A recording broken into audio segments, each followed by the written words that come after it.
Hello， 大家好，我係 Mike。呢個背景係咪好陌生呢？呢度咧係我舊屋，係我媽咪住緊嘅地方。咁我媽咪咧係一個煮嘢食好叻嘅人嚟嘅，所以我細個咧就食佢煮嘅嘢咧，食到好肥嘅。而家搬咗出嚟住之後咧，就冇啖好食，所以個人瘦咗。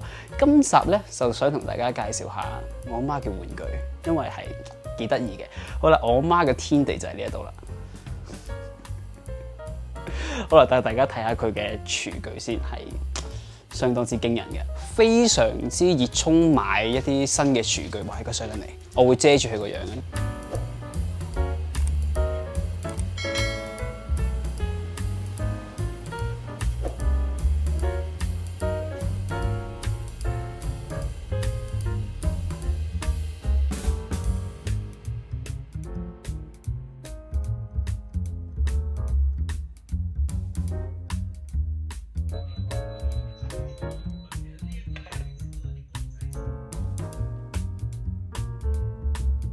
我記得以前咧，我叫阿媽買呢個雙星牌嘅4驅車盒咧，佢唔肯買，佢買咗呢一個俾我。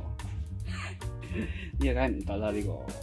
跟住我投訴咗好耐咧，臨尾阿媽都係屈服，都係要買翻呢個雙星俾我。我而家錄緊個 YouTube video 咧，俾人哋睇下你有幾多隻煲。喂，你咁樣㗎？我又唔會出你個樣，唔緊要啦。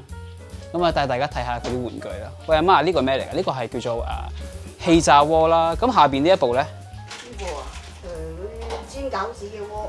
呢個係一個煎餃子嘅鍋啦。咁其實煎餃子用一個普通鑊都得嘅，但係佢唔知點解要買一個呢個鍋。咁呢度有個多士爐啦。咁我估佢用咗超過3次嘅啫。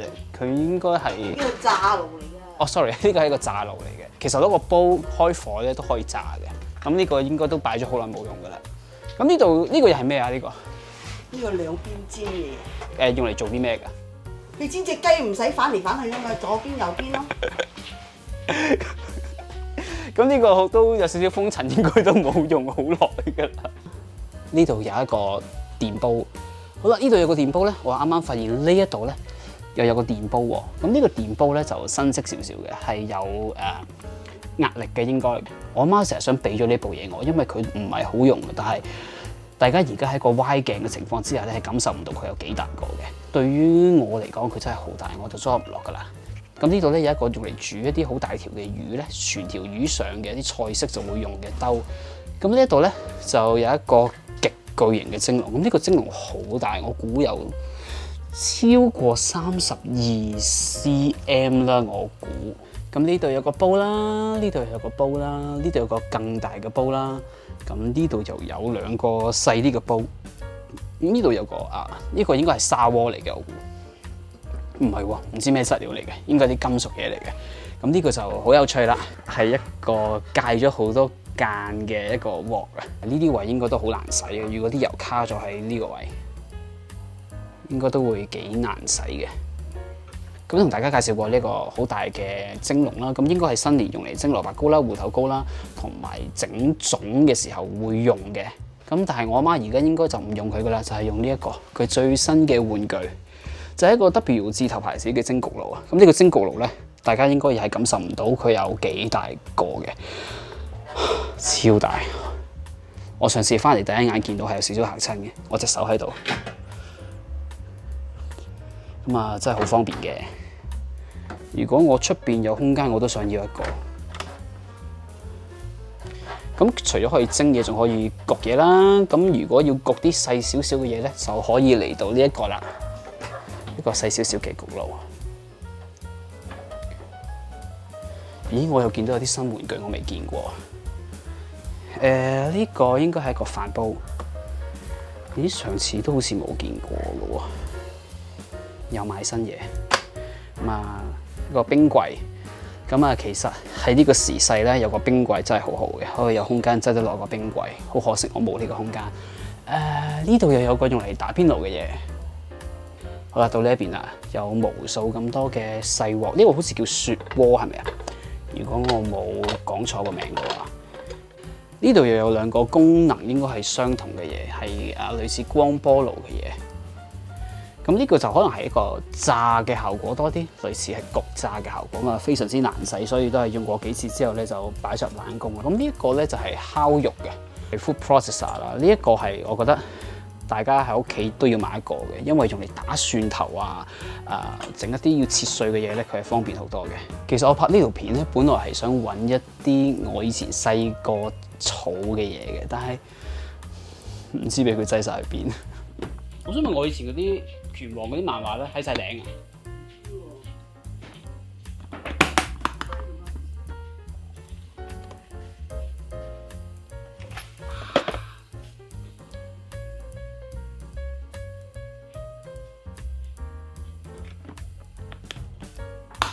我估係保鮮紙，未見過咁大筒嘅保鮮紙嘅。呢度有個應該係一拉咧就會撕斷嗰條保鮮紙嘅嘢 ，organize 得好好嘅調味料，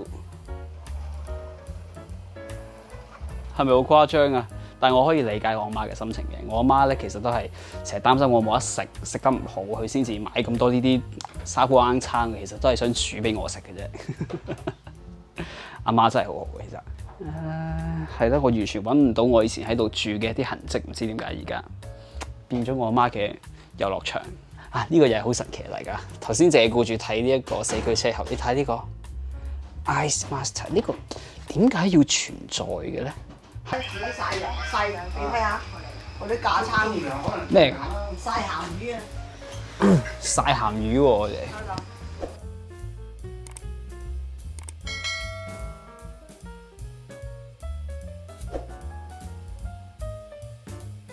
我拍緊片嘅，佢成日叫我搬翻嚟住，我肯定我翻到嚟住一日咧，佢應該頂我唔住。如果你想翻嚟住都冇得住。係，因為我間房俾咗工人姐姐住。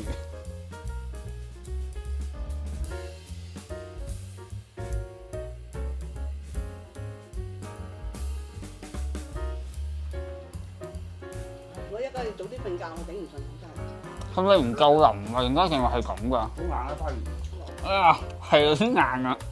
呢啲乾鮑魚可能要整多幾日先得，一個禮拜㗎啦，已經整咗。係啊，你問下佢啊，溫呢焗點浸㗎？呢鯪魚肉幾好食喎。係啊，邊個調味㗎嗰條味佢整嘅。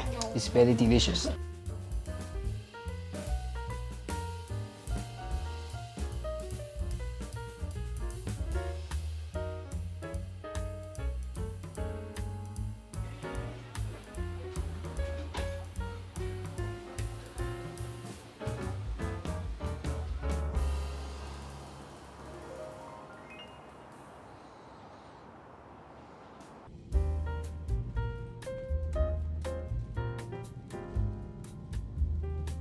好啦，翻到嚟旺角啦。咁今日係年卅晚啦。咁其實咧，我10幾年前搬出嚟旺角嘅時候咧，第一次喺旺角度過年卅晚咧，就發現原來咧西洋菜街咧喺農曆新年咧，由年卅晚至到應該係初4左右咧，就會變咗個神秘嘅夜市，好神奇，好似海市蜃樓咁樣出現。咁嗰陣時嗰個資訊咧，就冇而家咁發達，冇咁流通啊，所以就覺得好神秘。咁啊，去睇下今年有冇嗰個傳說中嘅神秘夜市出現。呢個環境係熟悉嘅。每年呢個時候咧，呢個位都會係好塞車嘅。應該就冇啦，今年。咁啊，以前西洋菜街呢一橛咧，就全部都係賣一啲手工藝品啊，一啲賀年嘅嘢啊，公仔啊，衫褲鞋襪乜都有㗎，好神奇㗎，甚至係有土耳其咖啡㗎，真係估唔到會搞成咁喎。至於朗豪坊嗰邊咧，就係賣食嘢嘅，以前女人街都唔收㗎，但係而家咁帶大家睇下女人街。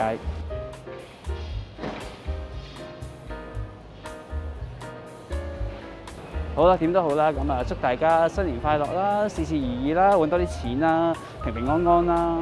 咁啊，大家記得 subscribe 我 channel 啦 ，follow 我嘅 IG、MeWe、Facebook、Instagram 咁樣啦。Instagram 啊，記得要 follow 啊。咁啊，下集見。